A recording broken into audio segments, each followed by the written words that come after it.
So, a very good morning, all of you. Today we are doing the rat trap, the last chapter of your Panorama book, chapter 11th, by Selma Lagerlöf. So, first we'll read about the writer of a story. The writer is Selma Lagerlöf, was a Swedish writer whose stories have been translated into many languages. A universal theme runs through all of them, a belief that the essential goodness in human being can be awakened through understanding and love. तो actually में जितने भी जो Selma एल्गॉफ की लेगलॉफ की जो भी stories हैं उनके अंदर जो मैसेज है वो क्या मैसेज देती है अपनी सारी स्टोरीज़ में ऑलमोस्ट हमेशा कि इंसानियत जो है सबके अंदर होती है, लेकिन अगर हम किसी के प्रति जब अच्छा बिहेव करते हैं तो ही हम उसको जगा सकते हैं। आपने एक 10th के अंदर चैप्टर पढ़ा था अ मैन्स ट्रू सन, याद है कि एक आदमी के बर्थडे पे एक अनजान आदमी आ जाता है और वो उसको होता वो चोरी करने के लिए आता है, लेकिन वो आदमी उसकी हेल्प करता है, उसको अच्छे से ट्रीट करता है और इससे उसका हृदय परिवर्तन होता है। तो जब हम किसी के सामने अच्छे से बिहेव करते हैं, किसी को अच्छे से ट्रीट करते हैं, तो हम किसी बुरे इंसान को भी अच्छे इंसान के अंदर भी बदल सकते हैं। इसकी जो भी स्टोरीज़ है उनकी मेन जो थीम है वो यही रहती है कि जो ह्यूमन काइंडनेस है वो हम किसी के अंदर भी जगा सकते हैं through understanding and love. Now we come to the story. Once upon a time, here was a man who went around selling small rat traps of wire. He made them himself for moments from the material he got by begging in the stores or at the big farms. But even so, the business was not so specially profitable. So he had to resort to both begging and petty thievery to keep his body and soul together. Even so, his clothes were in rags, his cheeks were sunken, and hunger gleamed in his eyes. No one can imagine how sad and monotonous life can appear to such a vagabond who plods along the road left to his own meditations. But one day this man had fallen into a line of thought which really seemed to him entertaining. He had naturally been thinking of his rat traps when suddenly he was struck by the idea that the whole world with its lands and seas, its cities and villages was nothing but a big rat trap. It had never existed for any other purpose than to set baits for people. It offered riches and joys, shelter and food, heat and clothing, exactly as the rat trap offered cheese and pork. And as soon as one let himself be tempted to touch the bait, it closed in on him, and then everything came to an end. The world had of course never been very kind to him, so it gave him unwanted joy to think ill in this way. It became a cherished pastime of his during many of his dreary plodding to think of people he knew who had let themselves be caught in the dangerous snare and of those who were still circling around the bait. One dark evening he was struggling around the road. He caught sight of a little grey cottage by the roadside and he knocked on the door to ask shelter for the night. तो ये जो story है ये कैसे आदमी एक vagabond क्या होता है जिनका कोई घर नहीं होता है, जो भीख मांग के ही अपना गुजारा करता है ज़्यादातर। तो ये जो आदमी है ये क्या करता है, ये रैट ट्रैप क्या हो गया, चूहेदानी, चूहे पकड़ने की जो चूहेदानी वो बनाता है तार से और उसको बेचता है। और वो तार या तो किसी दुकान से ले लेता है या उसको किसी खेत पे मिल जाता है, कभी पड़ा हुआ मिल जाता है। अब वो कह रहा है कि ये ज़रूरी नहीं है कि वो हमेशा ही वो तार खरीदता है, कभी कभी वो छोटी मोटी चोरी भी कर लेता है ना। सिर्फ वो रैट ट्रैप्स बनाकर बेचने से उसका जो जीवन यापन नहीं होता है, वो थोड़ी बहुत चोरियाँ भी करता है। अब एक वेगाबॉन्ड है, एक ट्रैवलर है, अकेला रहता है, उसके कपड़े एकदम रैग्स के अंदर है, उसका जो दुख है और उसकी जो भूख है वो उसकी आंखों में एकदम साफ झलक रही है। He is not at all happy. और ऑफ कोर्स लाइफ ने उसके साथ बहुत बुरा किया है, उसके साथ कुछ बहुत बुरा हुआ भी हुआ है और वो क्या करता रहता है। तो अब ऑफ कोर्स जब उसका कोई जानने वाला नहीं है, कोई नहीं है, तो वो अकेला ही चलता रहता है ना। उसको मतलब अब डेली उसको खाने पीने के लिए कुछ ना कुछ ढूंढना पड़ेगा, रैट ट्रैप्स बेचने पड़ेंगे। तो एक मोनोटोनियस क्या होता है, जब हम अपने आप से बातें करते रहते हैं तो वो अपने आप से बातें करता रहता है। और एक दिन अपने आप से बातें करते करते अचानक उसके दिमाग में ख्याल आया, और जो ख्याल आया वो क्या आया कि वो रैट ट्रैप्स बेचता है। और उसने ये सोचा कि जो ये वर्ल्ड है, पूरी जो दुनिया है, चाहे सिटी, गांव, विलेज, कुछ भी, वो सब रैट ट्रैप्स है ना। वो सब एक चूहेदानी है। और वो क्या करता है, लालच, किसी को घर का, किसी को कपड़े का, मकान का, पैसे का, इज्जत का, नाम का, शोहरत का, ये बेट है। बेट क्या होता है, जो हम चूहेदानी में चूहा पकड़ने के लिए जो हम रोटी का टुकड़ा या फ्रूट का टुकड़ा जो टांगते हैं उसको बेट कहा जाता है। तो कह रहे हैं जो वर्ल्ड है इसके अंदर हमें एक वेट दिखाया जाता है और फिर हम उसकी तरफ आकर्षित हो जाते हैं। जैसे ही हम उसकी तरफ जो ललचाते हैं फिर हम उसके आर पार ऐसा घूमते हैं, हमें पता ही नहीं चलता है कि चूहेदानी का मुंह कब बंद हो गया और हम उसमें ही लगे रह जाते हैं। And then ultimately life comes to an end. और ये आगे ये भी कह रहा है कि उसके साथ लाइफ में इतना बुरा हुआ कि इस वर्ल्ड के बारे में कुछ अच्छा नहीं सोच सकता है। ऐसे ही सोचते सोचते चलते चलते उसको जंगल के बीच में एक कॉटेज दिखा, एक छोटा सा घर दिखा, है ना। अब उसको रात गुजारने के लिए कोई जगह चाहिए थी, तो उसको एक कॉटेज दिखा। अब क्या हो रहा है वहाँ पे? One dark evening, as he was trudging along the road, he caught sight of a little grey cottage by the roadside, and he knocked on the door to ask shelter for the night. Nor was he refused. Instead of the sour faces which ordinarily met him, the owner, who was an old man without wife or children, was happy to get someone to talk to his loneliness. Immediately he put the porridge pot on the fire and gave him supper, and then carved out such big slices from his tobacco roll that it was enough for both the stranger's pipe and his own. Finally he got out an old pack of cards and played majolies with the guest until bedtime. The old man was just as generous with his confidences as with his porridge and tobacco. The guest was informed that in the days of his prosperity, his host had been the crofter at Ramso Iron Works and had worked on the land. Now that he was no longer able to do that day labor, it was his cow which supported him. Yes, that Bossy was extraordinary. She could give milk for the creamery every day, and last month he received all 30 kornor in payment. The stranger must have seemed incredulous, for the old man to get up and went to the window, took out the leather pouch which hung on the nail on a very window frame, and picked out 3 wrinkled 10 kornor bills. These he held up before the eyes of his guest, nodding knowingly, and then stuffed them back into the pouch. अब जैसे उसने gate बजाया shelter के लिए उस आदमी ने, तो हमेशा क्या होता है, अगर बाई चांस हमारे घर कोई मांगने वाला आता है या अनजान आदमी नॉक करके और बोले कि क्या हम रात को यहाँ रुक सकते हैं, तो ऑब्वियसली कैसे एंटरटेन करेंगे हम उसको? हम ऐसे बोलेंगे आ जाओ बैठो सेवा करेंगे? नहीं करेंगे ना, हम गालियाँ ही देंगे। नॉर्मल है, ह्यूमन नेचर है कि हम उसको बुरा भला कहेंगे, हम उसको भगाएंगे, है ना, आगे चला जाए, यही घर है क्या, एक्सेट्रा एक्सेट्रा। लेकिन और ऑफ कोर्स उसको भी इसी चीज़ की हैबिट थी, उसको इस चीज़ को यूज़ टू था कि लोग उसको बुरा भला कहेंगे, उसको शेल्टर नहीं देंगे, कहीं पे भी उसको कोना कोना ढूंढना पड़ता था। फर्स्ट टाइम ऐसा हुआ था कि उसने किसी का डोर नॉक किया और एक बूढ़ा सा आदमी आया बाहर, जिसने उसको बहुत ही अच्छे से वेलकम किया।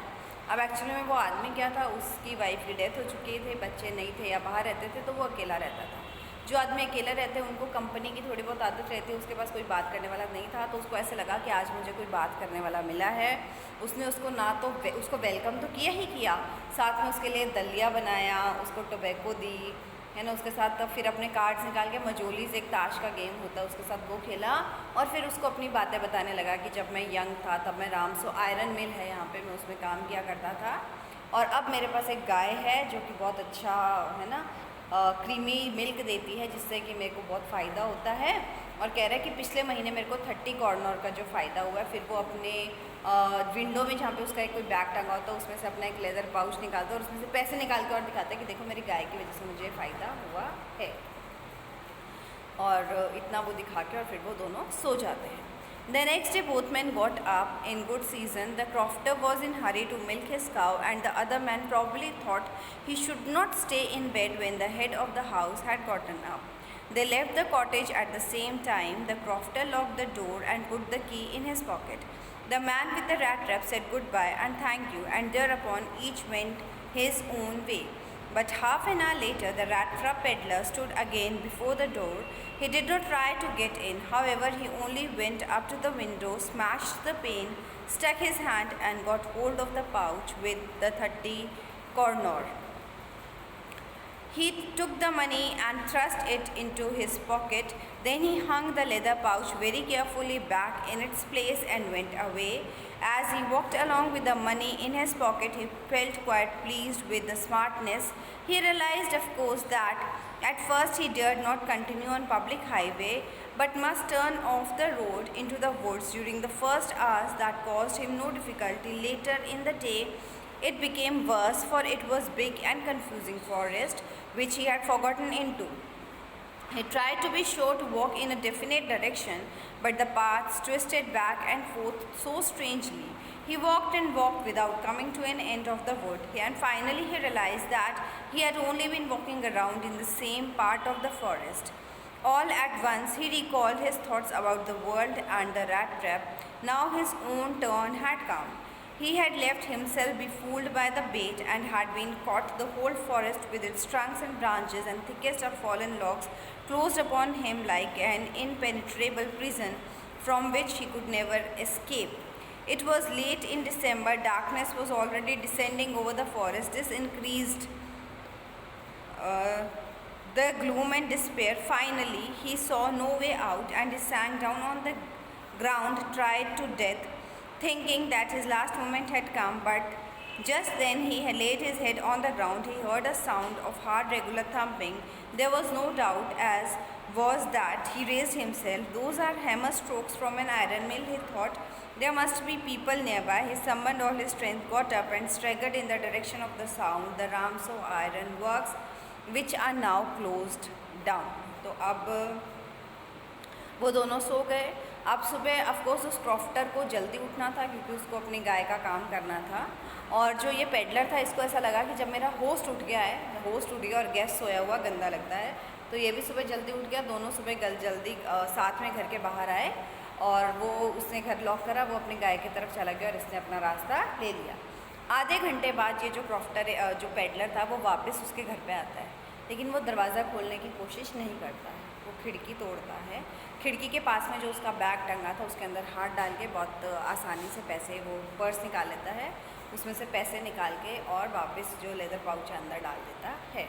और फिर वो चलता और बहुत प्राउड फील कर रहा होता अपनी स्मार्टनेस के ऊपर कि उसने कितना बड़ा हाथ साफ किया ऐसे वैसे. अब हालांकि उसे किसी ने नहीं देखा था कि उसने चोरी करी है या, लेकिन फिर भी एक हमारे अंदर एक गिल्ट होता है, कॉन्शियस होता है. वो कहीं ना कहीं कॉन्शियस हो गया अपने गिल्ट की वजह से, और उसको लगा कोई उसको फॉलो करे कुछ भी, तो उसको लगा कि उसे मेन रोड जो है वो छोड़ देनी चाहिए, है ना. कोई उसे देख लेगा या ऐसा, जो हमारे अंदर का जो गिल्ट होता है, उसने मेन रोड को छोड़ के जंगल का रास्ता चुन लिया. उसने बहुत कोशिश करी कि वो सीधी उसमें चलता रहे, लेकिन बहुत चलने के बाद में वो क्या रियलाइज़ करने लगा कि वो बार बार एक ही जगह के ऊपर आ रहा था, है ना. बहुत चलने के बाद वो वापस वहीं पहुंच रहा था, मतलब उसे जंगल से निकलने का रास्ता ही नहीं मिल रहा था. और वही थॉट जो चैप्टर के स्टार्टिंग के अंदर जो एक विचार आया था उसके मन में, वही विचार उसके मन में दोबारा आता है कि ये जो वर्ल्ड है ये एक रैट ट्रैप है. और इस बार वो खुद इस रैट ट्रैप में फंस गया. जो बेट था वो पैसे था जो उसको लालच मिला, और अब वो उससे नहीं निकल पा रहा है. और जो जंगल में जो बड़े पेड़ थे, जो उनकी ब्रांचेस थी, वो ऐसा लग रहा था वो एक प्रिजन है, और अब वो इस प्रिजन से कभी भी बाहर नहीं निकल सकता. दिसंबर का दिन था, बहुत ठंड थी, अंधेरा होने को आया था, और उसको समझ में नहीं आ रहा था क्या करना है, कहाँ जाना है. और वो थक भी चुका था कि वो वहीं बैठ गया, और उसको ऐसा लगा कि उसका जो अंत समय है वो आ गया है, और आज वहीं पर वो अपने प्राण जो है वो त्याग देगा.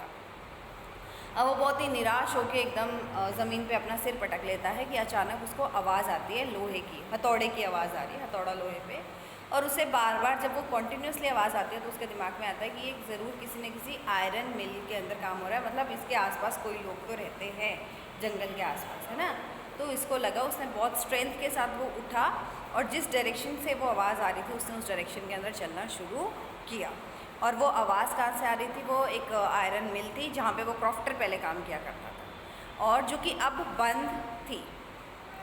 लेकिन कुछ समय पहले, अब वो बंद हो चुकी थी, लेकिन were not so long. A large plant with smelter, rolling mill, forge. In the summertime, long lines of heavy loaded barges and scows slid down the canal, which led to the large inland lake. And in the wintertime, the roads near the mill were black from all the coal dust which was sifted down from the big charcoal crates. During one of the long, dark evenings just before Christmas, the master smith and his helpers sat in the dark forge near the furnace, waiting for the pig iron which had burnt, put into the fire to be ready to put on the anvil. But now, then one of them got up to stir the glowing mass with a long iron bar, returning in a few moments, dripping with perspiration. Though As was the custom, he wore nothing but a long shirt and a pair of wooden shoes.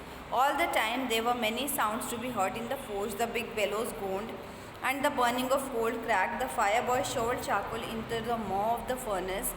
With great deal of clatter, outside roared the waterfall. A sharp north wind whisked the rain against the brick-tiled roof.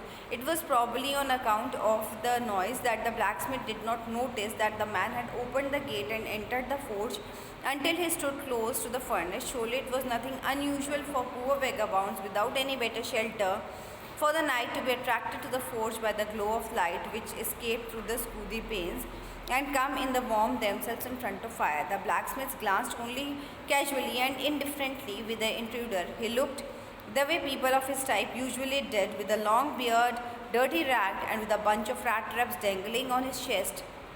He asked permission to stay, and the master blacksmith nodded a haughty consent without honoring him with a single word.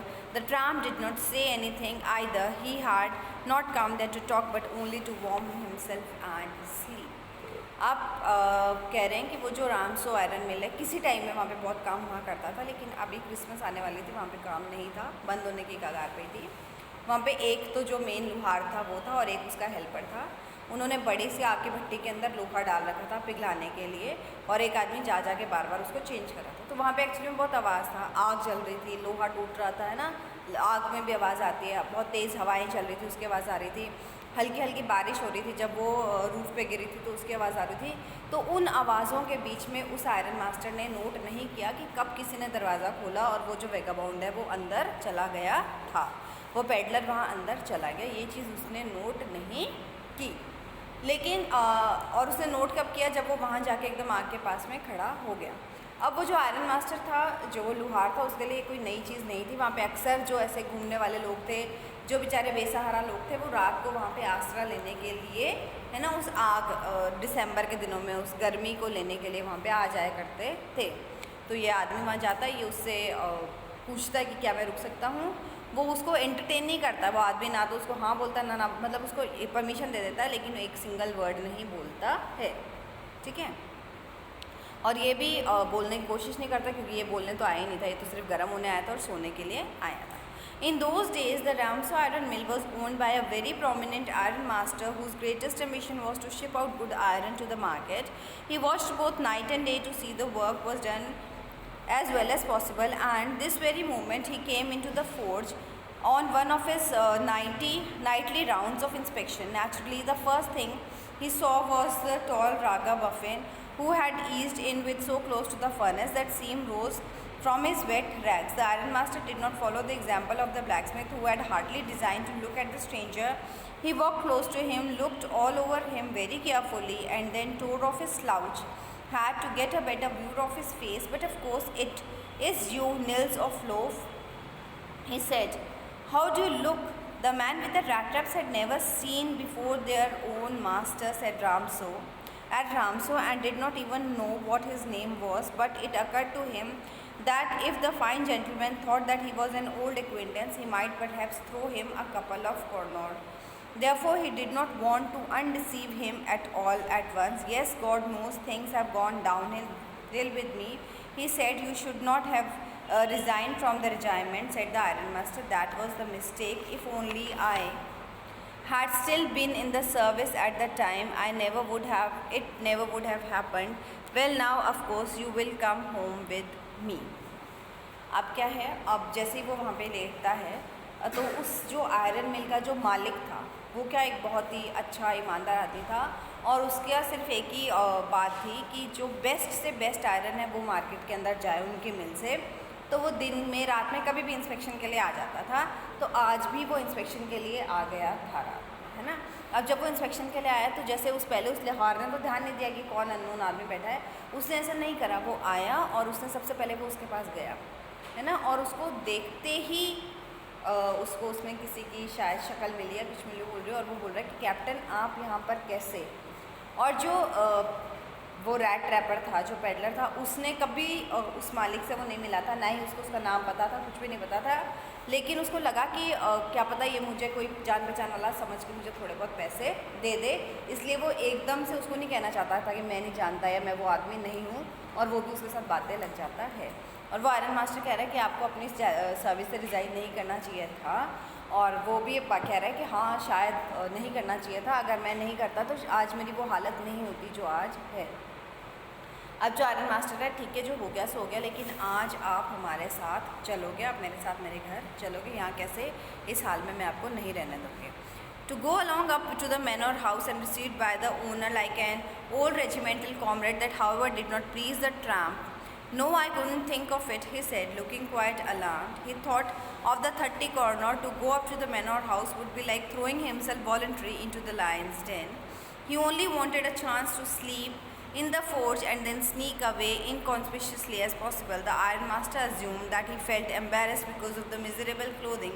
Please don't think that I have such a fine home and you cannot show me there, he said. Elizabeth is dead and you may already have heard my boys are abroad and there is no one home except my oldest daughter and myself.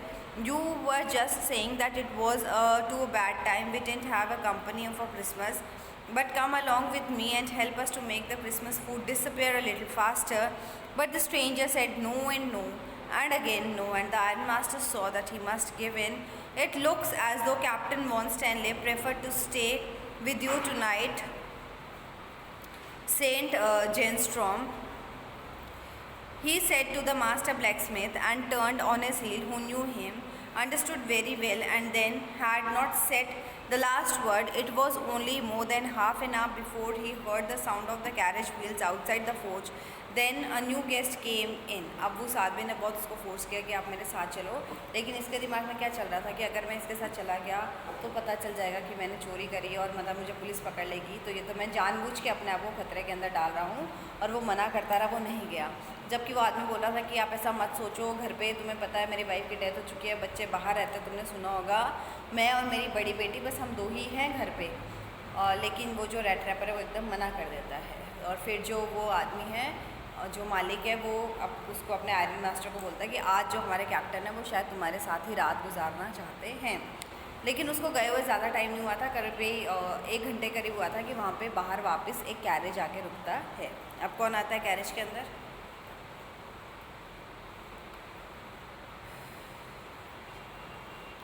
It was not more than half an. अच्छा, और अब जब वो गया ना तो हमेशा वो गुड बाय करके जाता था। तो वो जो क्राफ्ट्समैन था, जो वहाँ पे जो लुहार था, उसको पता था कि ये वापस ज़रूर आएगा कुछ ना, क्योंकि अभी वो अपनी फॉर्मल गुड बाय जैसे वो हमेशा जाते हैं वैसे वो करके नहीं गए थे। But that time it was not the iron master. He had sent his daughter, apparently hoping that she would have better power of persuasion than himself. She entered, followed by a valet carrying on his arm and a big fur coat. She was not at all pretty, but seemed modest and quite shy. In the forge, everything still had on the bench, and the iron and charcoal still glowed in the furnace. The stranger had stretched himself out on the floor and lay with a piece of pig iron under his head, and his hat pulled down over his eyes. As soon as the young girl caught sight of him, she went up and lifted his hat. The man was evidently used to sleeping with one eye open. He jumped out abruptly and seemed to be quite frightened. My name is Edla, Wilman's son, said the young man. My father came home and said that he wanted to sleep here in the forge tonight, and then I asked permission to come and bring you home with us. I am so sorry, Captain, that you are having such a hard time. She looked at him compassionately with her heavy eyes, and then she noticed that the man was afraid. Either he had stolen something or else he had escaped from jail, she thought, and added quickly, you may be sure, Captain, that you will be allowed to leave as just you are freely to come. Only please stay with us for over a Christmas Eve. She said this in such a friendly manner that the rat trap peddler must have felt confidence in her. It would never have occurred to me that you would bother with me yourself, Miss, he said. I will come at once. He accepted the fur coat with the valet, handed him with a depot. अब क्या उस आदमी की बेटी आई थी और वो उसको कन्विंस कर लेती है। अब उसको जो है कहीं ना कहीं उसके आंखों में डर लगता है और बोलता है कि फादर है, उन्होंने मुझे बताया कि आप नहीं आना चाहते हो, लेकिन मैं चाहती हूँ हमारे साथ चलो। और उसको लगता है कि ये या तो जेल से भागा हुआ या इसने चोरी करी हुई है, वैसे समझ आती है। तो बोलते हैं कि आप बिल्कुल भी टेंशन मत लो, आप जितना फ्रीली मेरे साथ मेरे घर जा रहे हो आप उतनी ही फ्रीली वहाँ से बाहर जा सकते हो, है ना। और उसकी इस बात को सुन के वो थोड़ा कन्विंस होता है और वो बोलता है कि हाँ मैं तुम्हारे साथ चलूँगा, और वो उसके साथ चला जाता है। थ्रू इट ओवर, और उसके बाद में वो उसको एक कोट देती है, वो पहन लेता है। Without granting the astonished blacksmith so much at a glance, but while he was riding up to the manor house, he had evil forebodings. What a devil did I take that fellow's money, he thought. Now I am sitting in the trap and will never get out of it. The next day was Christmas Eve, and when their own master came into the dining room for breakfast, he probably thought with satisfaction of his old regimental comrade whom he had run across so unexpectedly. First of all, we must see to it that he gets a little fresh on his bones, he said to his daughter, who was busy at the table, and then we must see that he gets something else to do, to run round the country selling rat traps. It is queer that things have gone downhill with him as badly as that, said the daughter. Last night I did not think there was anything about him to show that he had once been an educated man. You must have patience, my little girl, said the father. As soon as he gets clean and dressed up, we will see something different. Last night he was naturally embarrassed. The trap manners would fall away from him with the trap clothes. Just as he said, the door opened and the stranger entered. Yes, now he was truly clean and well dressed. The valet had bathed him, cut his hair, shaved him. Moreover, he was dressed in a good-looking suit of clothes which belonged to the ironmaster. He wore a white shirt, a starched collar, whole shoes. But although his guest was now well groomed, their own ironmaster did not seem pleased. He looked at him with puckered brow, and it was easy to understand that when he had seen the strange fellow in uncertain reflection from the furnace, he might have made mistaken, but that now, when he stood there broad daylight, it was impossible to mistake him for an old acquaintance. What does this mean? He thundered. The stranger made no attempt to dissimulate. He saw at once that splendor had come to an end. It is not my fault, sir, he said. I never pretended to be anything but a poor trader, and I pleaded and begged to be allowed to stay in the forge, but no harm has been done, sir. At worst, I can put on my rags again and go away. Well, said the ironmaster, hesitating a little, it was not quite honest either. You must admit that I should not be surprised if the sheriff would like to have something to say in the matter. The tramp took the step forward and struck the table with its fist. Now I am going to tell you, Mr. Ironmaster, how things are, he said. The whole world is nothing but a big rat trap. All the good things that are offered to you are nothing but cheese, rinds, and bits of pokes set out to drag the poor fellow into trouble. And if the sheriff comes now and locks me up for this, and then you, Mr. Ironmaster, must remember that a day may come when you yourself may want to get a big piece of pork, and then you will get caught in the rat trap. The ironmaster began to laugh. That was not badly said, my good fellow. Perhaps you should let the sheriff alone on Christmas Eve, but now get out of here as fast as you can. But just the man was opening the door, the daughter said, I think he ought to stay with us today. I don't want him to go. And with that she went out and closed the door. What in the world are you doing? Said the father. The daughter stood there quite embarrassed and hardly knew what to answer. That morning she had felt so happy when she thought how homelike and Christmassy was going to make things for the poor hungry wretch. She could not get away from the idea all at once, and that why she had inquired for a vagabond. I am not thinking of the stranger here, said the girl. He walks and walks the whole year long, and there is probably not a single place in the whole country where he is welcome and can feel at home. Wherever he turns, he is chased away. Always he is afraid of being arrested and cross-examined. I should like to have him enjoy a day of peace with us. अब क्या है, अगले दिन जो वो बाप बेटी बात कर रहे हैं कि इसके साथ जो है बहुत ही बुरा हुआ है, इसकी हालत देखो क्या हो गई है, और अब अपन इसकी हेल्प करेंगे, है ना। कौन कह दे इसको देख के कि एजुकेटेड है या कुछ भी है। और इतने में जो उनका जो नौकर है वो उसको नहला धुला के शेव वेव करा के उसको सुंदर कपड़े पहना के लेके आता है। जैसे ही वो आता है अंदर, वैसे ही वो आदमी देख के चौंक जाता है जो आयरन मास्टर होता है कि ये तो कोई और ही था, है ना। उसको कम रोशनी में उस टाइम वो उसको पहचान नहीं पाया, वो किसी और ही आदमी को अपने घर लेके आ गए थे। और वो बोलता है कि तुमने हमारे साथ धोखा किया, तुम कैसे आ गए। तो वो आदमी बोलता है कि एक बार रेड rat ट्रैपर बोलता है मेरे को तो बोले, तो मैंने कब बोला, मैं तो वहाँ सोना चाहता था, तुम ही मेरे को ज़बरदस्ती लेके आए थे। तो वो बोलता है कि अच्छा ये बात तो अब इसका फैसला तो पुलिस करेगी। तो वो rat ट्रैपर है वो फिर अपनी बात पे आ जाता है कि आप पुलिस को बुला लो, फिर वो वापस वही बात बोलता है कि ये जो वर्ल्ड है ये एक रैट ट्रैप है, कभी ना कभी हम सब किसी न किसी के बातों में आ जाते हैं। मैं आपके बातों में आ गया, आज आप मुझे लॉकअप में बंद कर लोगे, लेकिन हो सकता है कल आप किसी बड़े झांसे में आ जाओ और वो शरीफ आपको पकड़ के ले जाए। ये बात सुन के जो आयरन मास्टर उसको हंसी आ जाती है। वो बोलता है कि चलो कोई बात नहीं शेरिफ, पुलिस को आज अपना क्रिसमस एंजॉय करने दो, लेकिन तुम यहाँ से फटाफट भाग जाओ। वो आदमी जैसे ही जाने वाला होता है, उसकी जो बेटी होती है वो गेट को बंद कर देती है, और जो फादर होता है वो ऑफकोर्स उसको डांटते, बोलते हैं ये क्या कर रही है, उसको जाने दो। अब वो बेटी वो पता नहीं क्यों, लेकिन वो कुछ एक्सप्रेस नहीं कर पाती है। फिर वो ऐसे बोलती है क्योंकि कल वो जिस इमोशंस के साथ वो सुबह से तैयारी में लगी हुई थी, खाना बना रही थी, क्रिसमस ईव स्पेशल उसके लिए हो गई थी, वो एकदम से नहीं चाहती थी कि वो सब एकदम से ही ख़त्म हो जाए। फिर वो अपने फादर को समझाती है कि ये एक बेचारा मांगने वाला, हमेशा इस पूरा साल ये चलता रहता है, ना इसका कोई ठिकाना है, ना कोई इसका घर है, ना ही कोई इसका वेट करने वाला, ना कोई इसका वेलकम करने वाला, ना कोई इसको अच्छा खाना देने वाला है। पूरा साल इसको ऐसी लाइफ जीनी है, एक दिन अगर ये हमारे साथ कुछ अच्छा खा लेगा, रह लेगा तो क्या हो जाएगा, है ना। और इसकी जो आंखों के अंदर इसको पता है कि ये अरेस्ट हो जाएगा, ये कुछ हमेशा डर के साथ जीता है। इसको एक सुकून का दिन तो हम दे ही सकते हैं, इस क्रिसमस हम ऐसा तो कर ही सकते हैं। I should like to have him enjoy a day of peace with us here, just one in a whole year. The Iron Master mumbled something in his beard. He could not bring himself to oppose her. It was all a mistake, of course, she continued. But anyway, I don't think we ought to chase away human being whom we have asked to come and celebrate Christmas cheer. We do not preach worse than a parson, said the own master. I only hope you won. You have regret this.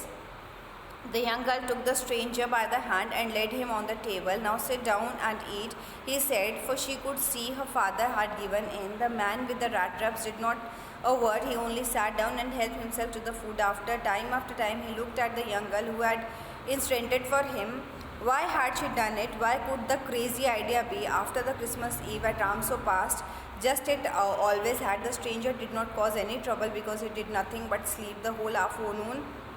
He lay on the sofa in one of the guest rooms and slept at one stretch. At noon, they woke him up so that he could have the share of good Christmas fare. But after he slept again, it seemed as though for many years he had not been able to sleep in quietly and safely as here. In the evening, when Christmas tree was lighted, they woke him up again and stood for him while in the drawing room, blinking as though the candlelight hurt him. But after he disappeared again, 2 years later, he was aroused once more. He had to go down to the dining room to eat Christmas fish and porridge. As soon as he had to go down to high dining room to eat thank you, good night. But when he came to the young girl, she gave him to understand that it was her father's intention that the suit which he wore was to be Christmas present. He did not have to return it, and if he wanted to spend next Christmas Eve in a place where he could rest in peace and be sure no evil would befall him, he would be welcomed back again. The man with the rat traps did not answer anything to this. He only stared at the young girl in boundless amazement. The next morning, their master and the daughter got up and good season to go to the early Christmas service. अब वो आदमी जो है वो वहाँ पूरा दिन रहता है, लड़की उसकी बहुत सेवा वेवा भी करती है, और वो पूरा दिन क्या करता है, खाता है सोता है, खाता है सोता है। मतलब जब भी कोई ओकेजन पे उसको ज़बरदस्ती उठा के लाया जाता है कि तू खा ले, अब क्रिसमस सेलिब्रेट हो रहा है, ये वो सब वो सोता है। और शाम के टाइम वो जो सूट उसको दिया गया था वो लौटाने के लिए जाता है, तो वो लड़की बोलती है कि मेरे फादर ने कहा है कि ये सूट हम तुमको क्रिसमस प्रेजेंट के लिए दे रहे हैं, और तुम अपना हर क्रिसमस जो हमारे साथ इंजॉय कर सकते हो, सेलिब्रेट कर सकते हो अगर तुम चाहते हो तो, और तुम जितना फ्रीली आओगे तुम उतना ही फ्रीली जो है वो जा सकते हो। और वो फिर सो जाता है, और अगले सुबह जो बाप बेटी हैं वो उठ के और वो क्रिसमस प्रेयर के लिए जो है चर्च की तरफ जाते हैं, और वो इसको डिस्टर्ब नहीं करते हैं। ठीक है, जब वो आदमी तब उस टाइम तक वहाँ पे सो रहा होता है, और जब नेक्स्ट मॉर्निंग चर्च जाता है। अब चर्च के अंदर क्या बात हो रही होती है, चर्च के अंदर जो क्रॉफ्टर के घर पे जो चोरी हुई थी उसकी बातें हो रही होती है, और वो क्रॉफ्टर जो है वो हुलिया बता रहा होता है कि ऐसा आदमी आता है, मैंने उसको शेल्टर दिया और वो मेरे ही घर पे चोरी करके चला गया। ये सुनते ही तो उस लड़की के बाप का दिमाग घूम जाता है और वो घबरा जाता है और बोलता है मेरे घर में तो इतना सोने चांदी सिल्वर की स्पून्स बाहर पड़ी हैं, और वो उनको पक्का लेके चला जाएगा। मैंने पहले ही बोला था, पूरे रास्ते वो फटाफट अपनी बेटी के साथ वापस आता है, पूरे रास्ते जो है वो है ना बड़बड़ाता होता है, फटाफट घर आता है। घर आते ही जैसे वो उतरते हैं, वॉचमैन बोलता है और पूछता है वो आदमी कहाँ है, कि वो तो अभी अभी चला गया। वो फटाफट गुस्से में अंदर जाता है कि पक्का वो मेरी सारी सिल्वर स्पून्स जो है वो चोरी करके गया है। वो अंदर भाग जाता है और जैसे ही वो लड़की अंदर जाने जाती है वो वॉचमैन उसको बोलता है कि मैम वो आपके लिए कुछ दे के गए हैं। और वो उसके लिए क्या दे के जाता है, एक छोटी सी चूहेदानी और एक होता है ना जैसे रफली पैक्ड गिफ्ट, क्योंकि उसके पास कहाँ गिफ्ट पेपर था, गिफ्ट दे के जाता है जिसके अंदर उसने एक लेटर लिखा होता है ना। और उस लेटर के अंदर उसने लिखा होता है कि आपने मेरे साथ इतना अच्छा किया पूरे साथ, ठीक है, जैसे कि मैं कोई कैप्टन हूँ, मैं आपके साथ भी अच्छा करना चाहता हूँ जैसे कि मैं एक सच में कैप्टन हूँ। मैं नहीं चाहता था मैं एक चोर बन के रहूँ इस अगले क्रिसमस तक मैं एक चोर बन के रहूँ। तो प्लीज़ जो भी ये पैसे आप उस आदमी तक वापस दे देना, मैंने उसके पैसे चुराए थे उसके विंडो से। और ये जो रैट ट्रैप है ये आपके लिए एक छोटा सा गिफ्ट है।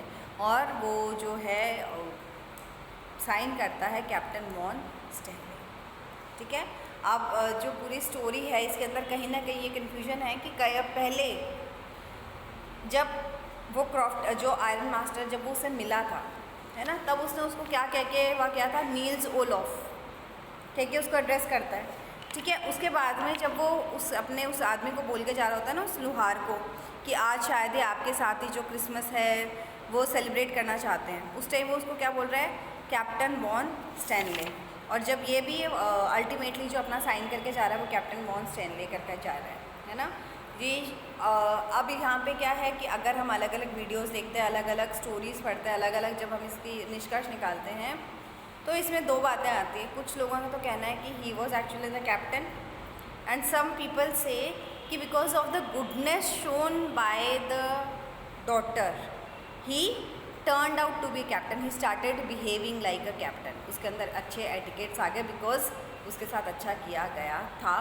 So you have to decide the end, it's up to you. We have read the story. I hope all of you have understood the chapter very carefully. So all of you please do the question answers in your notebooks. Have a good day.